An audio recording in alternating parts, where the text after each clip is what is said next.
Are you ready for a show that talks sports from the fans' point of view? We've seen Michael Jordan score 37 points a game in his era. How many could he score in today's NBA? There's not a player out there who I'd rather have than LeBron James. Are you ready for a show that isn't afraid to challenge anyone when it comes to sports? If Adam Silver really wanted to fix tanking in the NBA, he would stop rewarding teams by giving them the best chance to win the draft lottery.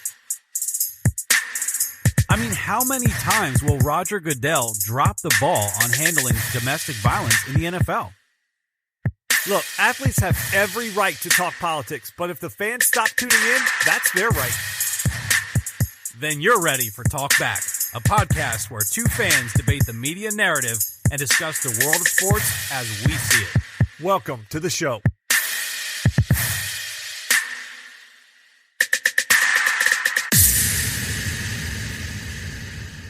It's time for another edition of Talk Back. I'm one of your hosts, Eric Nesbit, and with me, as always, is Justin Gay, your host and director of content. Justin, I love the list that you have provided this week, and unfortunately, with my son being sick and the travel that I've been on, we weren't able to get in front of the mics last week, so there's a bit of a build-up here. Obviously, the NFL playoffs through the wild card round that we didn't get a chance to talk about, but maybe not even necessary because the divisional round has some incredibly talk-worthy notes here on the sheet. And then we've got to get into some of the other interesting topics around the league, but not only the NFL, we got to hit the MLB as well as a former player, Mr. Antonio Brown, making news again. And I'll have a lot to say about him and whether or not he is more of a PIA than Odell Beckham Jr. So a lot to talk about, including the LSU Tigers needing some congratulations for winning the NCAA football national championship. That's all ahead right here on episode 315 of Talk Back.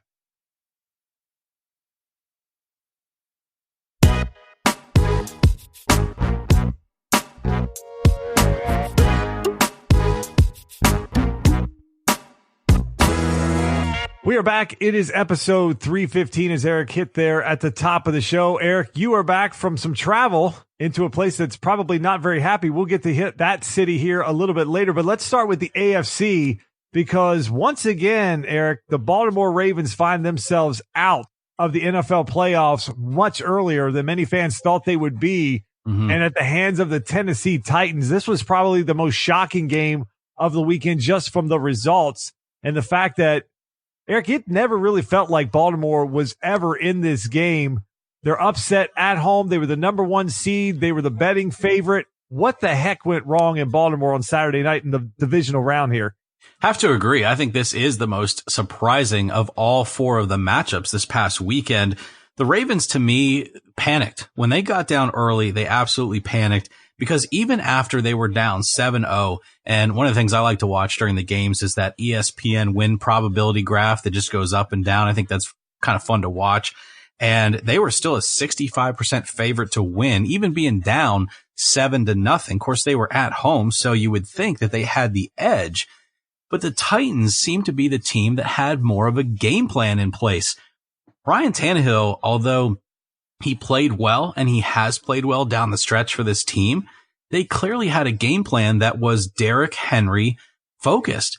He dominated this game. Now, Tannehill, 14 throws only and 88 yards. Remember a couple of months ago, we talked about I don't even remember which quarterback it was that won a game with less than 100 yards of passing. And we thought how really odd that was in today's NFL.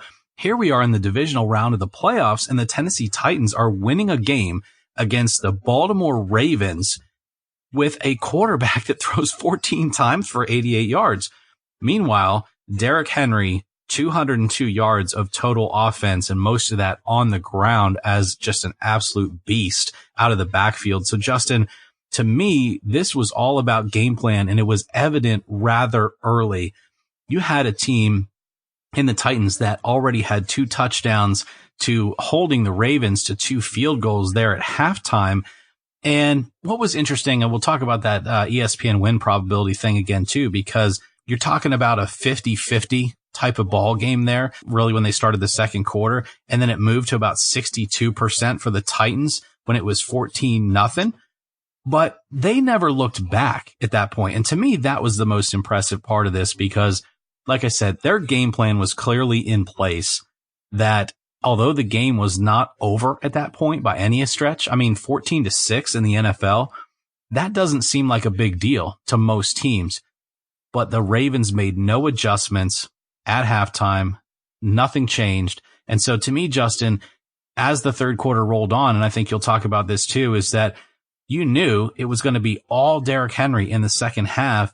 And it sure was. They scored first in the third quarter, not with Henry, but not with a rushing touchdown, a pass of all things. So to me, that was just, insult to injury. And, then Tannehill punches it in one right after that. And it's all of a sudden 28-6.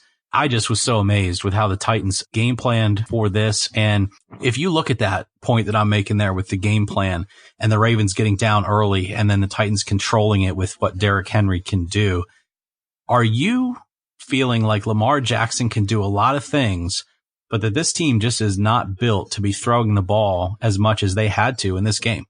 I think that's it. This game was set up perfect for the Ravens. Tennessee gets the ball. They get a stop. Lamar's got the ball. He's driving them. They're at home. They've got a ton of momentum, and he throws a pick. And it got returned back to around midfield, and then Tennessee got to go right into the game plan that you just talked about, which was just pound Derrick Henry down their throat. And even at 7-0, it felt like Baltimore was just off. And during the game, they talked about, was it the rust factor of basically Baltimore having the bye? They didn't play any of their starters or main guys in week 17, that game versus Pittsburgh, because it meant nothing to Baltimore. Right. And Eric, I think, look, there's a lot that are trying to figure out what's going on with Lamar, how much of this you can put on him. Everybody that is in the Lamar camp is saying, well, he had over 500 yards of offense. You can't put this on him. Everybody that is on the other side now has come back and it's, well, this is the whole reason why we didn't trust Lamar in the first place, because he can't get it done in the playoffs. He's only had 2 starts, so I think it's a little bit early for that. Yeah, but I will say that. this, Derek, some of his throws in the first half were awful. They were ducks. They were hanging in the air. He is lucky he didn't have several balls picked off. He did not look good. He did not look in rhythm. Throwing it 59 times is definitely not in the game plan. But Eric, if I'm going to assign blame, to me, it goes on the coaching staff of the Baltimore Ravens. I know that analytics are a big deal right now. We're going to talk about what the Browns did. It's been highly publicized that the Ravens have someone on the headset right with Harbaugh, giving him probability of certain decisions that he's going to make. They were down 7-0. They really weren't doing a lot. They were moving the ball well all game between the 20s, but they got in Tennessee territory 6 times and didn't score. So they were struggling at certain points with their offense when it needed to, at the golden opportunities to score. But they had that 4th and 1 play. They didn't make it. Now, they've been aggressive all year going for it. And Tennessee came right back, went over the top the next play and made it 14-0. I felt like at that point, Eric, with everything that this team has gone through, the struggles last year at home, maybe you just punt that ball and you play defense. And you try to you back Ryan Tannehill up. You try to make him make a mistake. Maybe you can get a 3 and out. They punt the ball back and you're near the same area with a fresh set of downs. But instead, they put their defense on the heels. Tennessee knew it. They could feel it. And I told my wife when we were watching the game, I said, you watch this. They're going to take a shot right here. It was the perfect play. It's the turnover, momentum swing, midfield. You hear that all the time, or those 2nd and 1 plays from midfield where people will take a shot. They took the shot. They got it. And once it was down 14, the Ravens just kind of went into scramble mode. They got completely off their game plan, and the stats show it. Lamar having to throw it 59 times is not what the Ravens want to do. And then, Eric, I think the other mistake was the Ravens were crawling back in that game. It was 14-6. They had a nice drive going. Instead of just kicking the field goal, keeping the momentum at 14-9, they go for it again, and they miss it.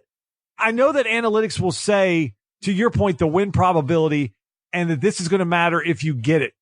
But what's the flip side of that if you don't get it? The probability is that you are going to put your team in peril at that point. It's the playoffs. You can have all the analytics that you want. Look, both of us have younger kids. They've been in elementary school. All right. They have fire drills in situations where the bell rings and everybody goes outside. They time them. They keep track of all that. That's all fine. You can run all the stats from all the schools in the county. It's a hell of a lot different if there's smoke or you can smell something burning. You see flames. It's going to be much more chaotic. And that's where I look at analytics. You have all this analytics from the regular season. You have 32 teams playing 16 games. You can go back as far as you want. You get 11 games through the playoffs. The pressure is much different. Guys are going to respond much different. You have a much smaller area of data to look at. And yet these guys are still trying to make the decisions off that. It's like the Dodgers a few years ago, benching guys like Bellinger because analytics said so. Eric, sometimes you have to trust your eye, your gut, and the feel of a game. And I felt like 14-9 was a hell of a lot better than turning the ball over to Tennessee and watching Derrick Henry just run all over him, make it 21-6. And then it was all about Lamar throwing it. I felt the Ravens coaching staff put Lamar Jackson in a position to fail. I'm going to have to agree with you. I'm not a big analytics fan, actually. We're going to talk about that a couple times here throughout this show and probably a lot throughout not only the rest of the season, but in seasons to come. And we'll talk about another 4th and 1 here in a minute where I'm going to feel the opposite of what happened. But in this one, I feel like you go with game flow. You go with what's in front of you. You go with the eye test and what you need just on an impulsive decision based on the emotion of the moment, which a lot of times your gut reaction as a coach will probably be right at that level in the NFL, especially with a guy like John Harbaugh. So I don't really need to rely on analytics. I want to rely on my head coach being able to be intelligent enough to make a decision based on the flow of the game. And in that moment, I'm going to agree with you. I don't think they needed to press at that point, and it just showed a little bit of panic, in my opinion. And like they never put pressure on Tannehill. They never put him in a position with a 3rd and long that mattered or any play really in that game where there was any pressure for him to succeed.